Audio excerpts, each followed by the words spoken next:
My name is Matt O'Donnell. I'm the associate editor of Bowdoin Magazine here at the college, but I also edit an online audio archive of emerging poets called From the Fishouse.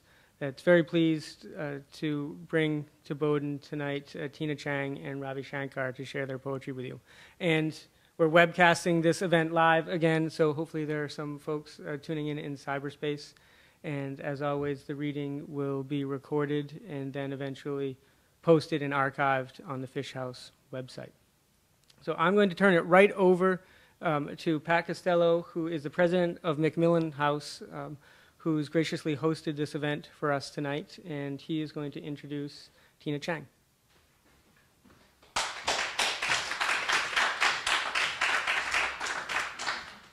Welcome, everybody. Our first poet tonight is Tina Chang. She is the author of Half-Lit Houses, received an MFA in poetry from Columbia University. Her poems have appeared in American Poet, Indiana Review, the Missouri Review, Plowshares, and Quarterly West, among many other journals and magazines. Her poems have also been anthologized in Identity Lessons, Poetry Nation, Asian American Literature, Asian American Poetry, The Next Generation, and in Poetry 30, Poets in Their 30s. Ms. Chang has received awards from the Academy of American Poets, the Barbara Deming Memorial Fund, the Ludwig Vogelstein Foundation, the New York Foundation for the Arts, Poets and Writers, and the Von Leer Foundation, and has held writing fellowships from Foundation Valparaiso, the MacDowell Colony, the Vermont Studio Center, and Villa Montalvo. She teaches at Sarah Lawrence College and Hunter College. Welcome, Tina Chang.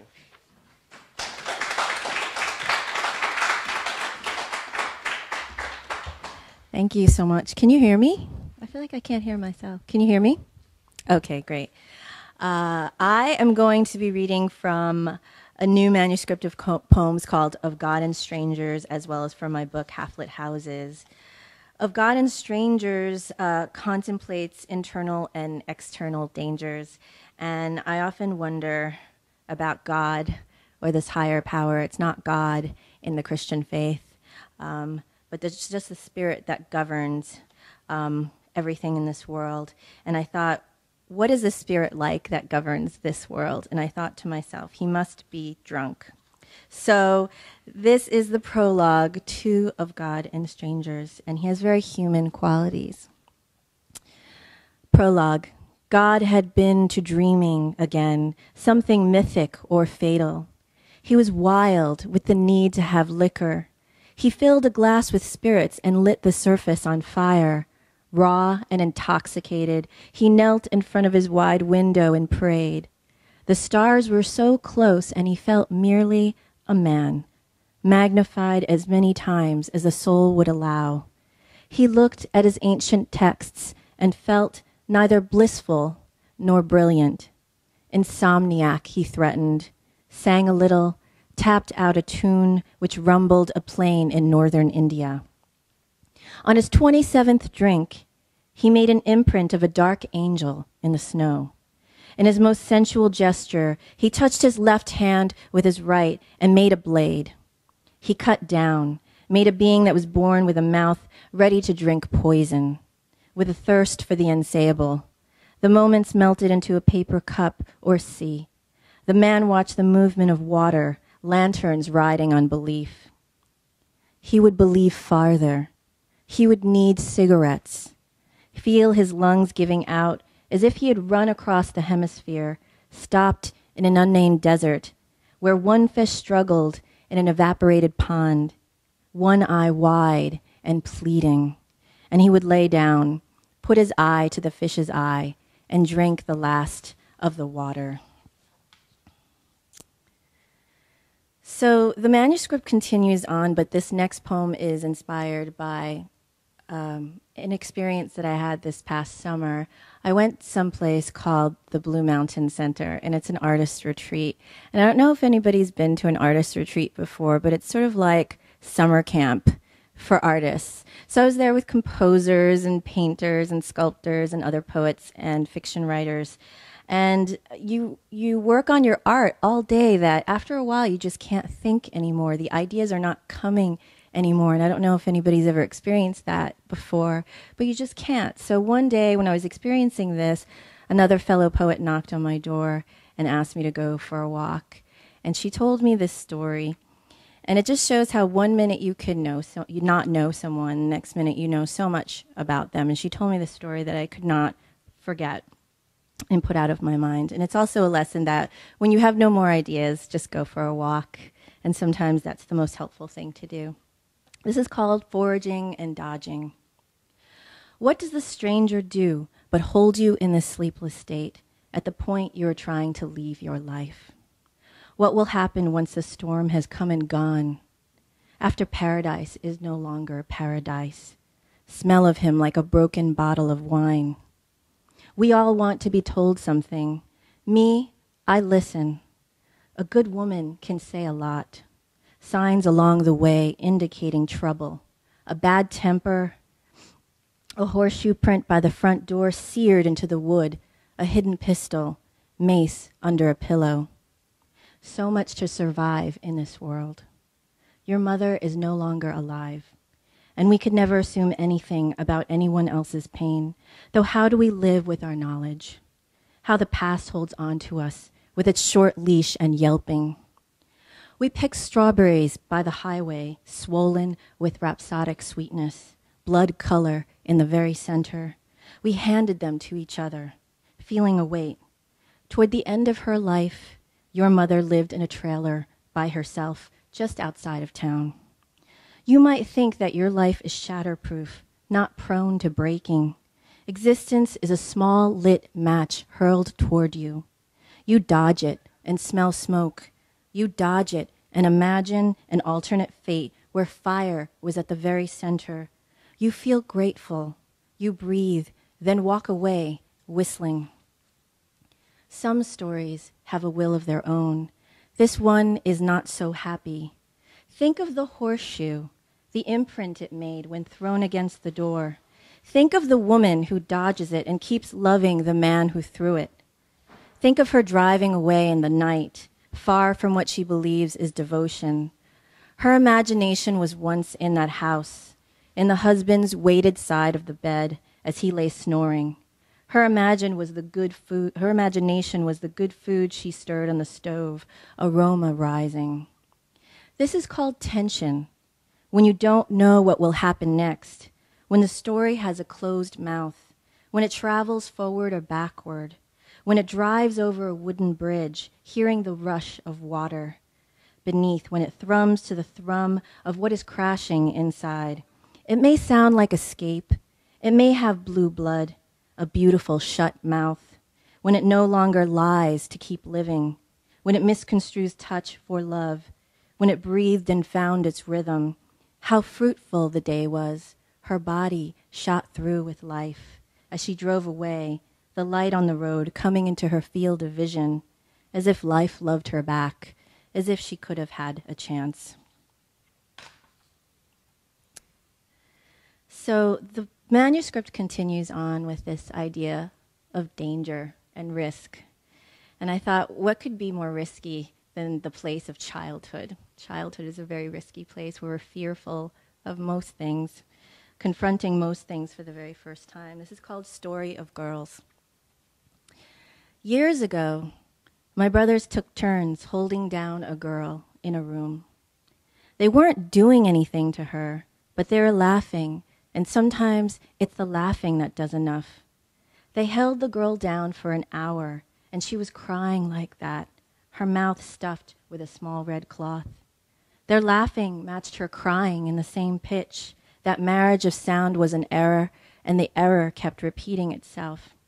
There were threats of putting her in the closet or in the basement if she didn't quiet down. One cousin told them to stop, but no one could hear him above the high roar. After that, the boy was quiet, looking down at his hands, gesturing toward the locked door. The mother was able to push the door in, and the boys were momentarily ashamed, remembering for the first time that the girl was their younger sister. The mother ran to the girl, fearful that something had been damaged. Nothing was touched, and the girl only sat up to breathe a little, then a little more. The brothers were merely dismissed as they jostled each other down the long staircase, but it is oftentimes the quiet cousin I think about.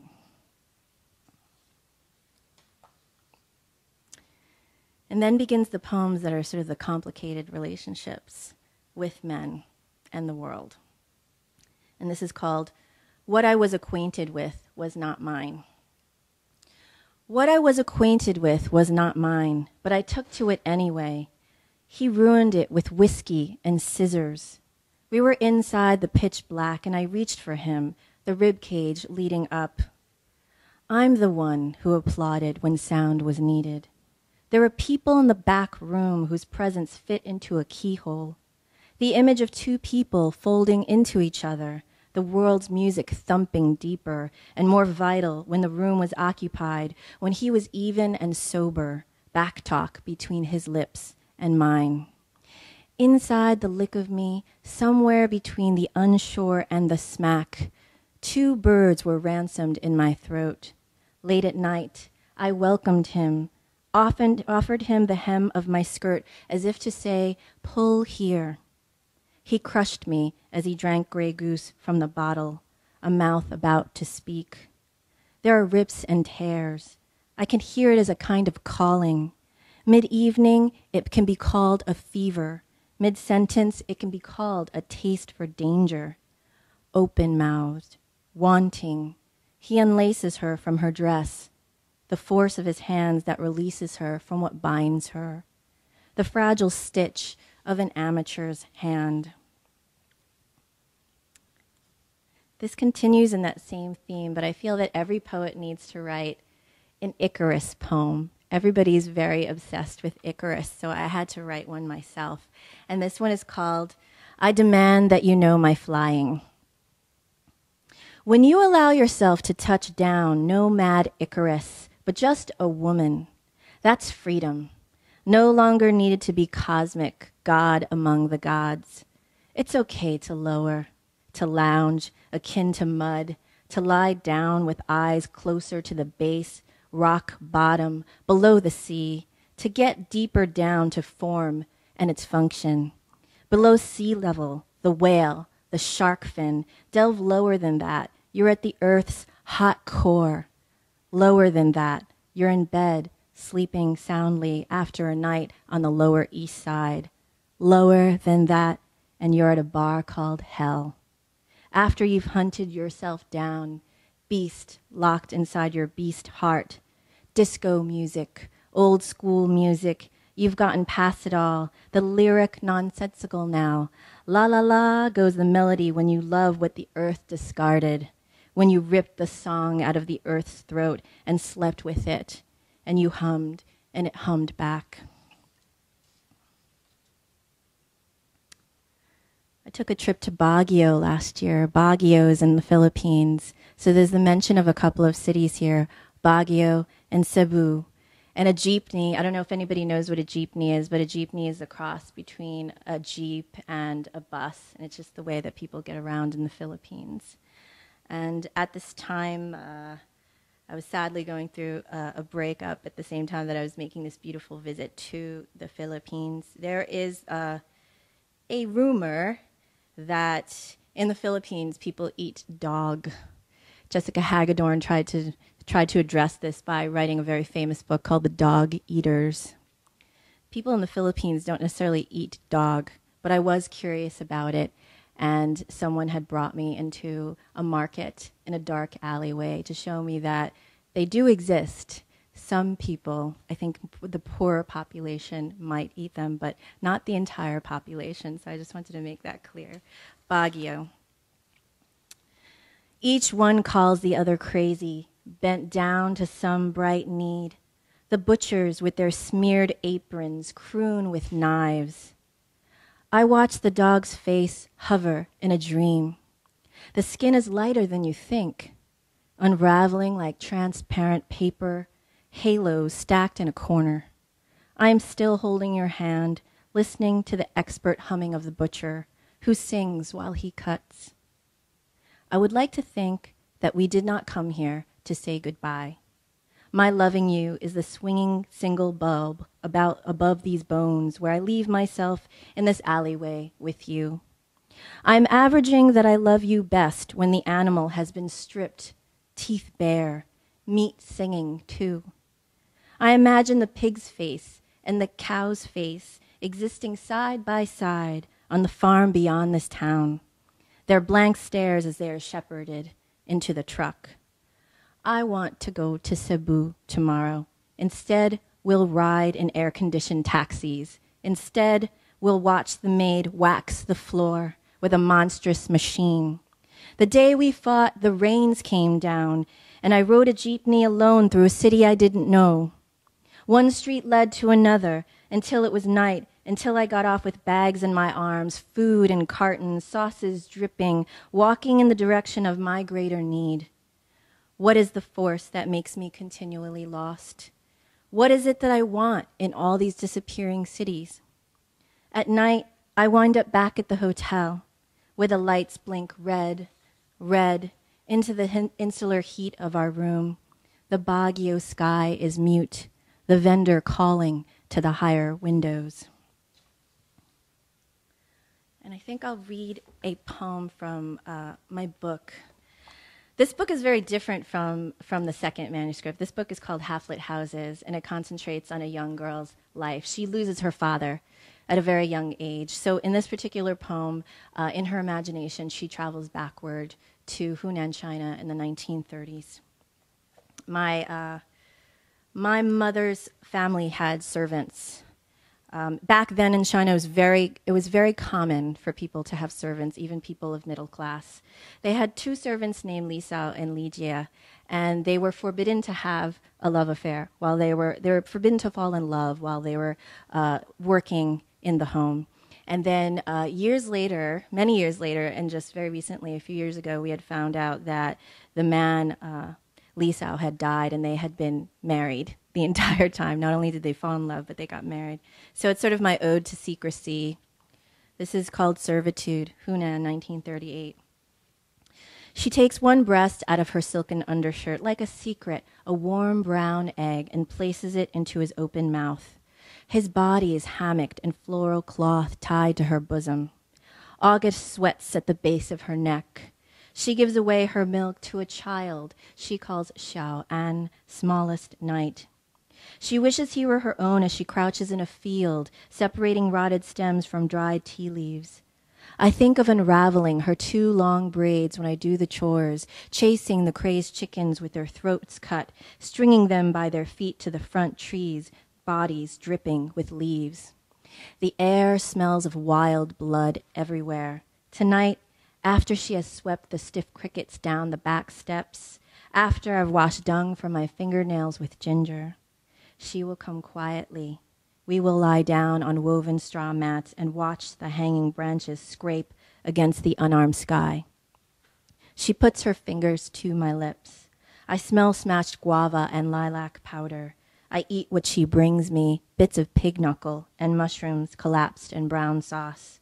The whole town is strewn with horses and red doorways and burned fish. Past this house there is a field which is set afire, the torching of it like a lit city. Li Sao, the bruised night pours in through all the shutters of the house, and nothing is coming for us.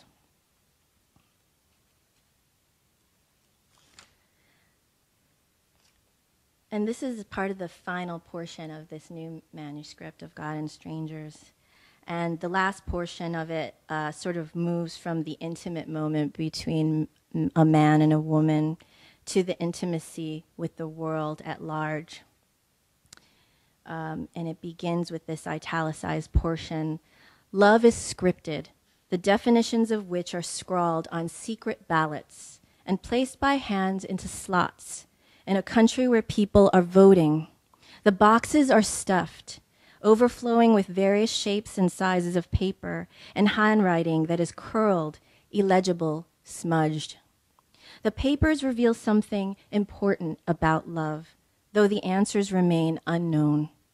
The boxes are never emptied, the votes never counted. The people sit waiting outside of buildings for answers and can slips into the shade of black, then blacker. And this is the final poem that I'll read, and thank you so much for listening.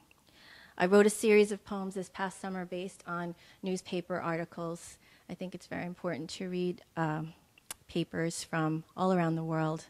by different publishers. This one, I would just happen to be flipping through the New York Times, the American newspaper, New York Times, and I just have to find the last page, I'm sorry. 1 second. Okay, here we go. This is called A Full Life, and there's a whole series called A Full Life. This one is based on modern-day Ethiopia. And just so you know, the article is called Searing Reports Back a Rising U.S. Worry by the author Jeffrey Gettleman in the New York Times this past June 18th, 2007. And there's going to be quotes where I'm actually quoting from the paper itself, so you'll know when it's my words and when it's the quote of the newspaper. It's called A Full Life. The devil takes stock of cans, food, rations in the large factory, takes out a roll of bandages and a loaf of bread, and gives to those who ask. If they beg for more, he imprisons them or orders them to kneel on cement with no food for days. Makes them look out at the distance at a wide expanse of water or a table full of men eating a freshly cooked meal, their tied women on their laps. The devil is pulling a rope, feasting on pork, wiping his face with the back of his face. Modern-day Ethiopia, Ogaden Desert, quote, the rebels march 300 strong across the crunchy earth. The entire village lines up, one sunken cheekbone to the next, to squint at them. May God bring you victory, impoverished nomads against the biggest armies in Africa. Ethiopian soldiers gang-raping women, burning down huts and killing civilians at will. And it is the same military the American government helps train and equip, end quote. The devil likes to laugh, and he likes the women to laugh too. Laugh, he says, when they are ordered to shoot. If you don't laugh, we'll shoot you too.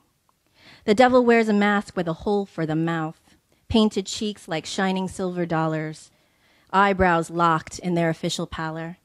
The mask is universal. The mask hangs on the wall. When the devil sleeps, the mask still watches. Quote, lion, radio, fearless, peacock. Most of the men have nicknames that conceal their real identities. Peacock shared the bitter little plums the soldiers pick from thorn bushes. He calls them Ogaden chocolate. Peacock said soldiers hanged his mother, raped his sister, and beat his father, end quote. He'll turn his back often to give you a chance of dreaming of escape or revenge, but he'll club the chest or the feet. In the desert, the women put on their clothes after the soldiers have left, fix their hair, though they walk in circles all day. If I trust history, does that mean my memory will remain there? What if the future fails me? We have found it increasingly difficult to govern our people. You, believer, sitting there with your toe touching water, can you stir a whole continent by your jostling, your incessant questions? What do you make of our new president? Have you drunk our native wine? Aren't the women of our country the most beautiful in the world? Are you governed by saints or radicals? Should I address you in the formal or the familiar? When is curfew hour? When is the next plane to New York? Quote, a camel is delivering a baby today, and the milk of the camel is coming, goes one campfire song. Who is the owner of the land, end quote. The devil does not sit in a throne nor in the brush, where he whispers to a soldier to take his share. The soldier takes to dreaming and wishes the terrain with its dominion of bird, beast, and women to be his. He dreams that he has 49 wives, and the 50th will be his newborn daughter. And God set to fighting the devil with a sword. In the year 2007, we can hear a clanging, not in the heavens, but in the backyard, not celestially, but in the dry mouth of a woman who watches her daughter forced into a room with soldiers. The nation of is carrying me home. I am carried home by this one long gospel that seems to have no end, but I think the final line may have something to do with battling the one who made me. Thank you.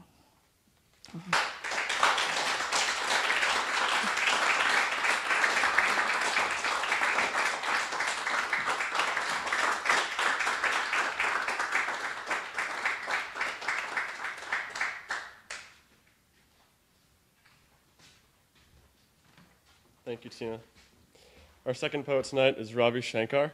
He is the poet in residence at Central Connecticut State University. His first book of poems, Instrumentality, was published in 2004 by Word Press. His work has appeared or is forthcoming in such places as the Paris Review, Poets and Writers, Time Out New York, Gulf Coast, the Massachusetts Review, the Indiana Review, the Iowa Review, and the AWP Writers Chronicle, among other publications. He has been a commentator on National Public Radio, Wesleyan Radio, and KKUP Radio's Out of Our Minds, and has read at such venues as the National Arts Club, Columbia University, KGB, and the Cornelia Street Cafe. Mr. Shankar is also editor of the online journal Drunken Boat, reviews poetry for the Contemporary Poetry Review, and is currently editing, along with Tina Chang, an anthology of South Asian, East Asian, and Middle Eastern poetry, due out from Norton in 2008. Welcome, Robin.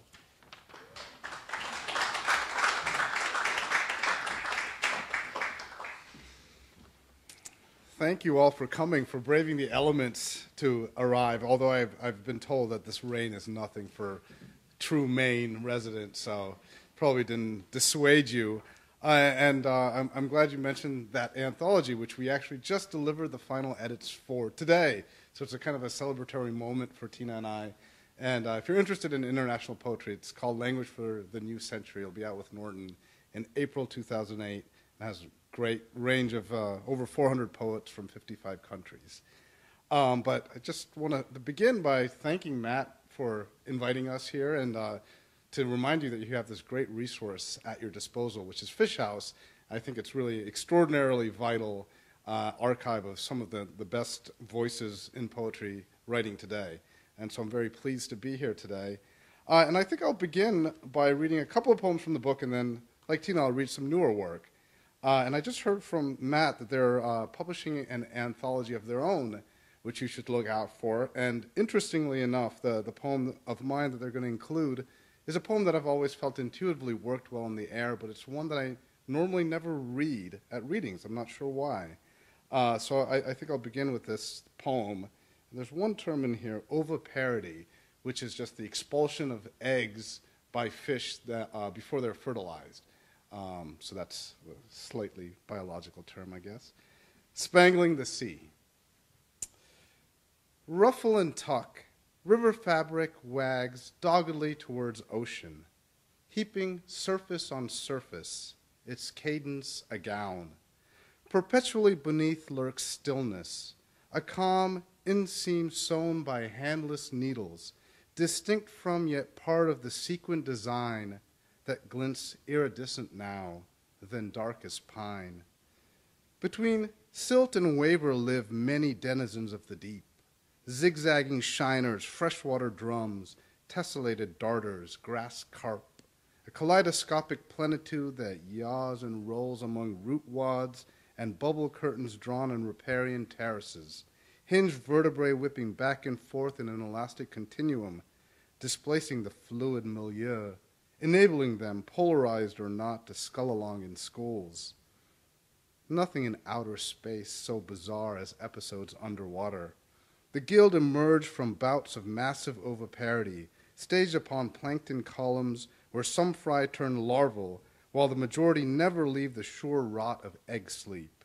Whether due to snowmelt in mountainous headwater tracts or to rainfall from cumulonimbus fancy, for whatever reason water appears, from serpentine soil and prairie scrub mosaic, a small, muddy trickle that gains momentum as it swells and deepens, sweeping along twigs, carcasses, bald tires, to empty at length into estuaries engulfed by tides, perpetually born of a body dressed in hastening garb, upholstering 2/3 more surface than any ground.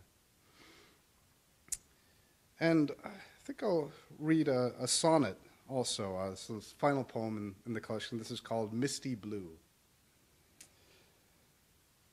Reared for the afternoon, the boutiques display furniture, fur-coated mannequins, defunct signs from a past time, as we stroll along Broadway, serene until there's a mild censor, the saturnine response, a harsher rebuke, my defensive thrust, and soon we two, nearly grown one, are at war, charged with anger that doesn't turn to lust as it does in the movies. We stop at a parked car, oblivious to the passing faces, try to rip free from the gravity that holds us, verifying love as an algorithm of hate, something guaranteed to hurt. Drained, we turn. Then as if from above comes Misty Blue, a version Ella Fitzgerald sings. The music, while it lasts, changes everything. I'll just read one more and then I'll move on to some newer poems. I'm trying to read poems I normally don't read from the collection, and this poem is called Contraction. Honest self-scrutiny too easily mutinies, mutates into false memories which find language a receptive host, boosted by boastful embellishments. Self-esteem is raised on wobbly beams, seeming seen as stuff enough to fund the hedge of personality, though personally I cannot forget whom I have met and somehow wronged, wrung for a jot of fugitive juice, trading some ruse for a blot or two, labored to braid from transparent diction, fiction, quick fix, quixotic fixation. As a pulse of impulses drain through my veins, I try to live 20 lives at once. Now one is plenty. And I've been working on my second manuscript also, and I have some new poems. And I thought I would start with something which is really not mine. This is a kind of transliteration. I grew up both in Northern Virginia and South India, and as a child attended a lot of Hindu rituals, all of the ceremony and liturgy of which was in Sanskrit. And at the age of 13, roughly, this is a ceremony analogous to a bar mitzvah, I guess, and a Brahmin male has the sacred thread ceremony when he is on the precipice of turning into an adult. And it's a very elaborate ceremony, and you're actually with your father and your mother, and there's flame and rice. And one of the things that you're taught is this sloga, which is supposed to be a sloga of strength. And it's an incantation that you're supposed to say every day after receiving the sacred thread. And so I have kind of transliterated it. I've taken a couple of liberties, but I will first read it to you in Sanskrit and then my transliteration. This is the Gayatri Mantra, or an ode to strength, I guess might be a rough translation. Om Bhu Bharasvaha Tasya Vadrarenyam Bhargo Devasya Dhimahi Deyo Yonaha Prachodayade. It's from the Rig Veda. O manifest and unmanifest, wave and ray of breath, red lotus of insight, transfix us from eye to navel to throat. Under canopy of stars, spring from soil in an unbroken arc of light that we might immerse ourselves in until lit from within like the sun itself. And I think I'll read this poem that I wrote after the really horrendous tsunami that happened in South Asia in 2005. I'm sure we remember it was tragic, particularly with the proportion of human loss. And soon after that, I listened to a program on NPR where they had a number of theologians kind of talking about the role of natural tragedy in the plan of whoever they conceived the creative force of the universe to be. And so I kind of wrote this in response. It's called Dirge and Canticle in Memoriam for the Tsunami Victims 2005.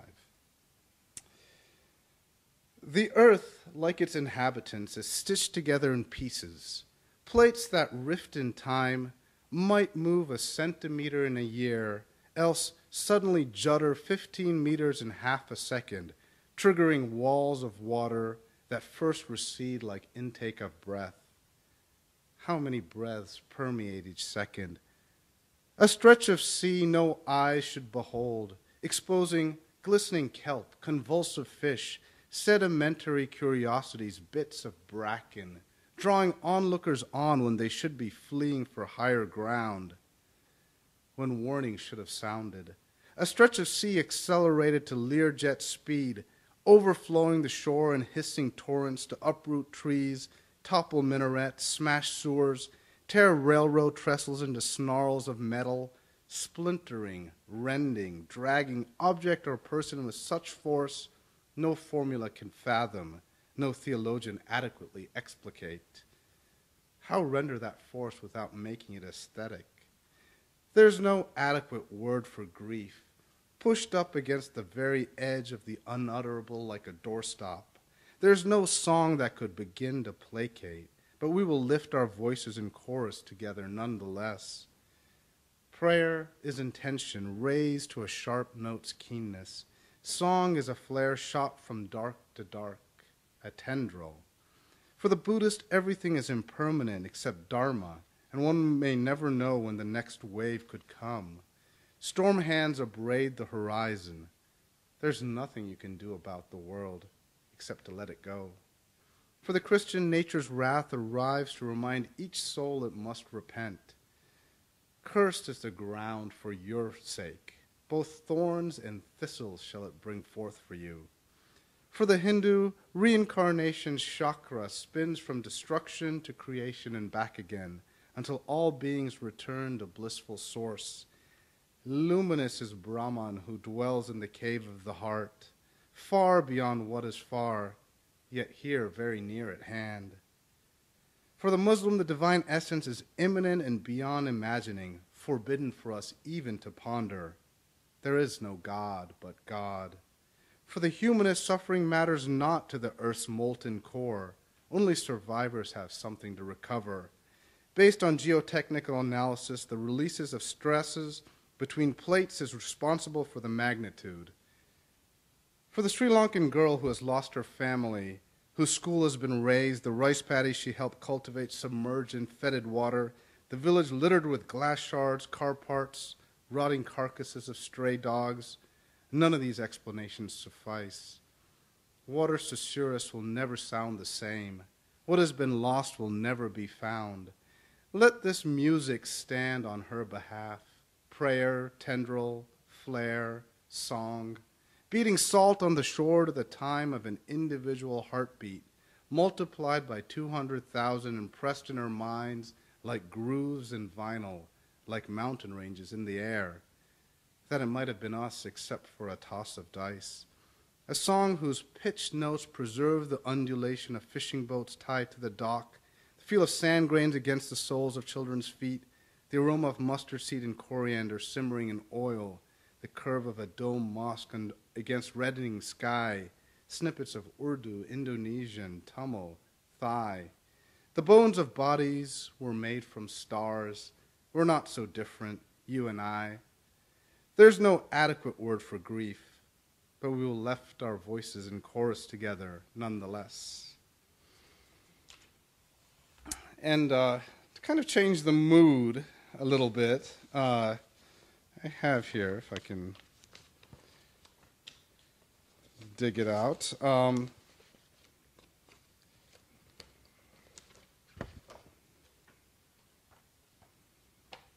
poem that, this poem is actually going to be forthcoming in a Scribner anthology of the best erotic poems from 1800 to the present moment, which is very exciting.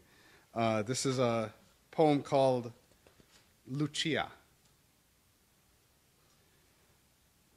My hair, voluminous from sleeping in 6 different positions, redolent with your scent, helps me recall that last night was indeed real, that it's possible for a bedspread to spawn a watershed in the membrane that keeps us shut in our own skins, mute without pleasure, that I didn't just dream you into being.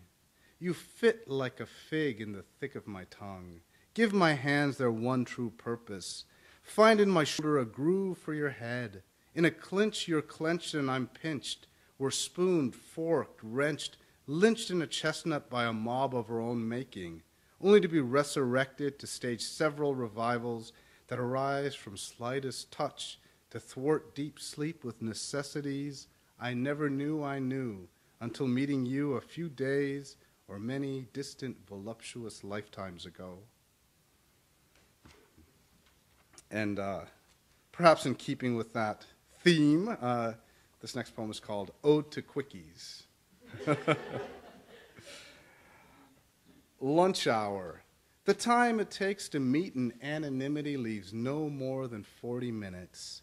All preamble be damned. Hike up, hunker down. Flush the color of bruised peaches. Fall against casements and knots of garment.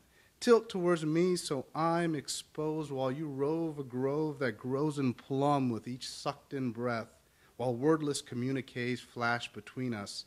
Rapt to be here, so roused beyond the mere scope of skin, only skin can suffice to hold the charge of the rash dance that fits the wan light upon these chalky walls perfectly. And next poem is called String Solo.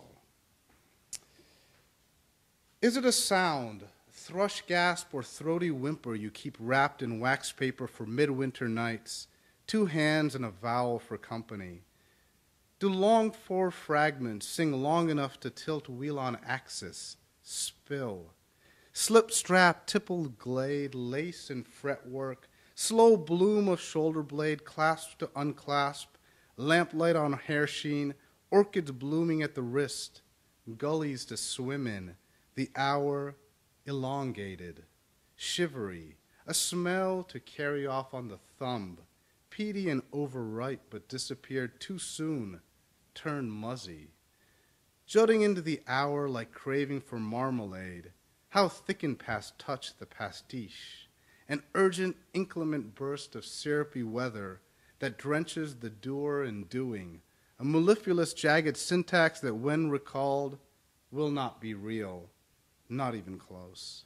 Will any ecstatic dust remain like cardamom between the fingers? Camarado, all I know is the cello in imagination makes music less sweet than hearing its body vibrate before us, clenched between knees, flayed by a bow, cradled at the base of the neck. This collection I've actually done a number of ekphrastic poems, and some of you might know an ekphrastic poem is a verbal representation of a visual representation, so poems that are about artworks, sculpture or painting, and have a kind of a series of those, and I thought I would maybe read a couple of them. This one is from a very famous painting by Goya, the 3rd of May, 1808 at Madrid, the shootings on Principe Pio Mountain, which he painted in 1814. And I've begun each of these little poems with an epigraph from the artist in question. So here's Goya.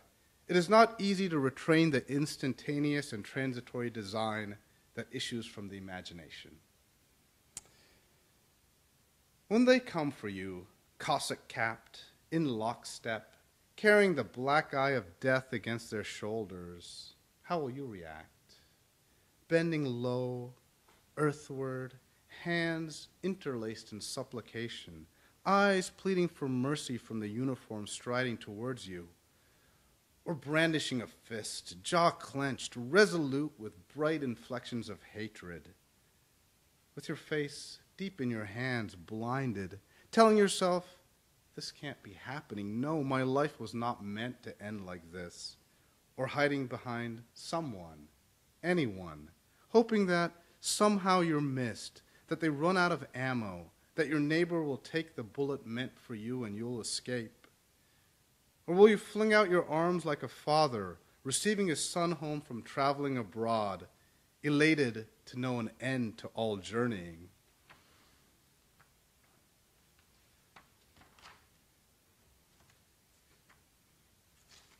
This next one is about a photograph by Francesca Woodman, who is an extraordinary photographer, all the more so, I think, for having died rather tragically at the age of, I think, 23. And she began as her first self-portrait is the age of 12, and she has all of these very interior self-portraits. And so this is a ekphrastic poem about her photograph. I could no longer play by instinct. And the little epigraph from Francesca is, my life at this point is like very old coffee cup sediment. Impossible not to retrofit a life into the images. A knife in motion stays in motion unless acted upon by an equal or an opposite force. Wisps of hair from a decapitated head, a hinted at face, and angels. An apparition having more substance than a blinking eye, more presence than conversation, imbues an artifact with affect, gesture, complicity. Themes on variation like Scarlatti for piano. Black brocade V-cut gown open to reveal one breast. Just under the skin's plastered surface, tangles of spaghetti, a bubbling over. Camera, a mirror with memory. In the cleavage, a wound thickly sticky, far past stippled, a soil from which springs a lily of photo strip, photo booth self-portraits, streaked viscous. How a blade reflects, even as it severs. Tress of white lace draped just barely along a dark curtain. Could be a halo around a body. We know you threw yourself from the window of a loft in the Lower East Side at the age of 22, so backwards we project. Forgive us. When a lesion is self-induced, what lesson induces the self? Say, Andre Breton's convulsive beauty. Gaze at the male gaze, gazing in discomfort at the supple apple breast puckered into a clue of nipple, a tiny point of light, floating in a pool of its own dismemberment. The real is constructed, brick by brick. The surreal recalls the trowel. Gash open the skin, let ephemera appear.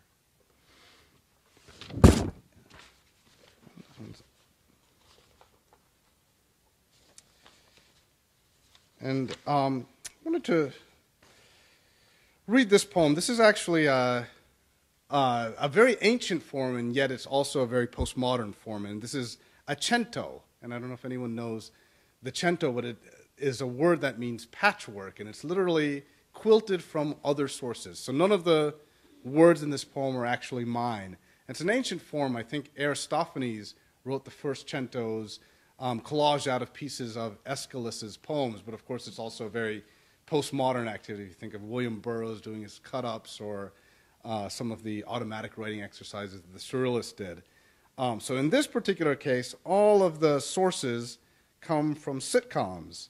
So everything from Married with Children to the Jetsons to Sanford and Son to Alf, many others. So you may recognize a couple.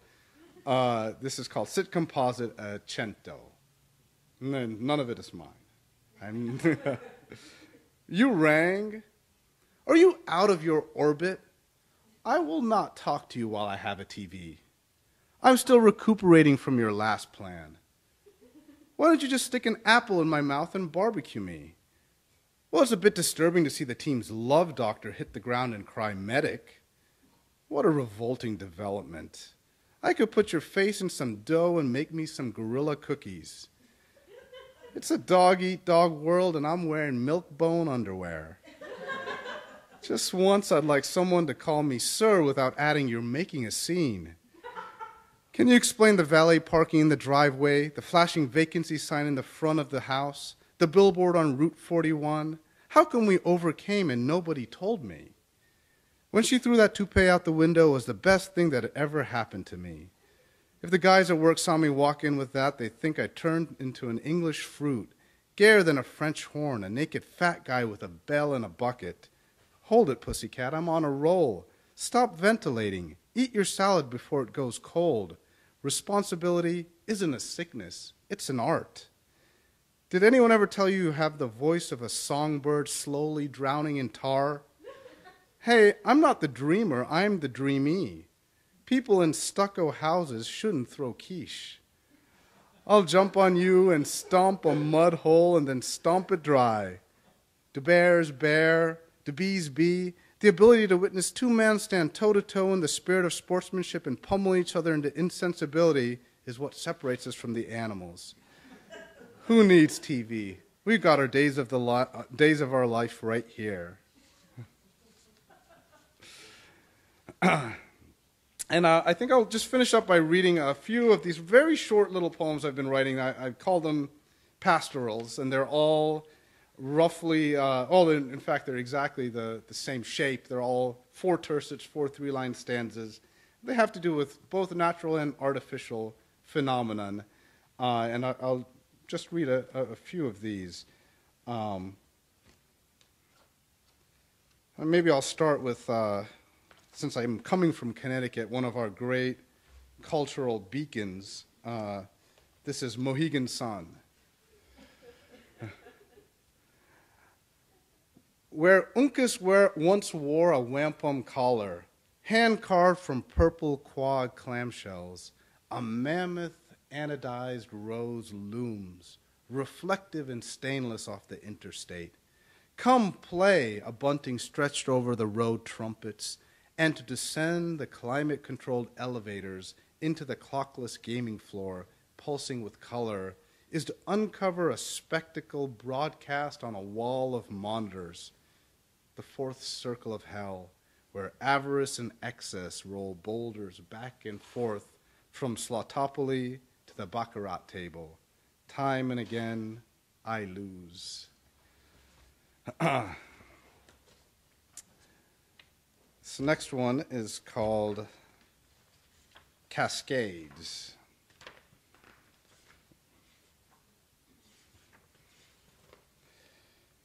Eddies hasten in rivulets of foam that over time will gnaw ground sure as drill bits, but now froth like a bridal veil tossed from ferry to flail against algae-encrusted outcroppings with the sound of 1,000 whispers modulating in urgency, over again and onwards. How wind shears the surface of planks of light to leave burbling rumors that water in motion defies its own finitude. There beyond the crook, increased ad libitum, into tumult, terror, sheer boundlessness, a horsetail's giant discordant spray roars. This one is called Fireflies, and there's a word in here, hotaru, which in Japanese both means a kind of love, and a firefly itself, in certain versions of mythology, were considered souls of the dead migrating on to the next life. This is called Fireflies. Heavy draped beyond the slip-formed stone wall, laid 1 over 2, 2 over 1, and shimmed by thin fingers of granite. Night falls moonless in a bindweed field, stretching to a dark grove that flares light, sudden, incessant, nitric, electric sea green bursts more frequently seen on an arcade screen, signals a synchronous Morse code of mating, sent from lanterns rung in a rosette, enervated by neurons, souls of the dead in Japanese folklore, hotaru. Actually, it's love. They only find each other in the dark. And I think I'll finish up by reading one poem, since Tina was talking about her experiences at an artist colony. I have been to a couple myself, and one of the great experiences I had at the McDowell colony, which is right in New Hampshire, was being in residence when Merce Cunningham was there, the great choreographer and dancer, and he was receiving a kind of Lifetime Achievement Award. And so all of us who were in residence at that time kind of clustered around him, and he sat and kind of regaled us with stories about traveling around with Robert Rauschenberg and John Cage and putting on these performances which were really shocking to people because they were so different and so new, and oftentimes people would just stream out before the show was even completed. And so it was very, very inspirational. In fact, he, at the time that I saw him, wasn't able to walk, but he was still choreographing, and he had just composed a piece of dance for his hands.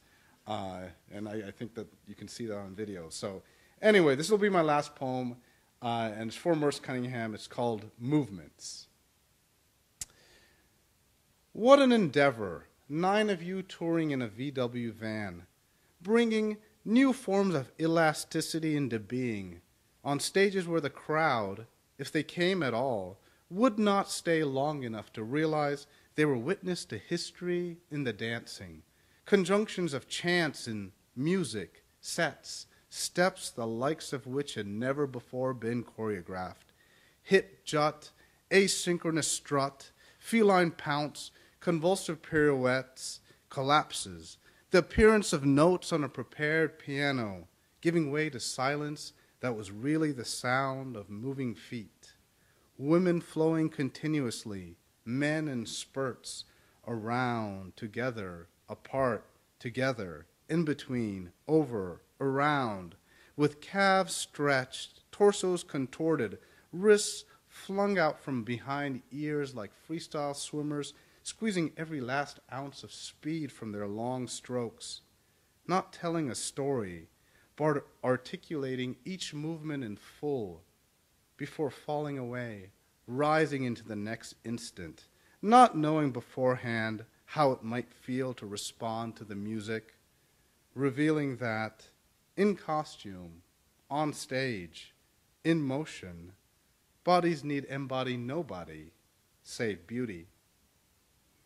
Thank you very much.